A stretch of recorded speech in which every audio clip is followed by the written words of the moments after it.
Hello guys, I am Alika Reddy. Today I am discussing with tribal welfare schemes in India. First one is Ekalavya Model Residential School. Mainly this aim is quality education to ST children in remote areas. 480 students from class 6 to 12th. 40 Ekalavya Model Residential Schools and 2,800 crore. Okay. Next Pradhana Mantri Janjati Adivasi Nyaya Maha Abhiyan. Mainly this worth is 1360 crore. 1360 crores. Mainly electrification of this scheme is 75,800 crore. Mainly PVTG household 275. Okay.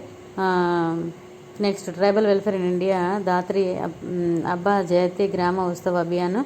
Total outlay is 79,150 crore. Mainly this is focus on social infrastructure, health, education.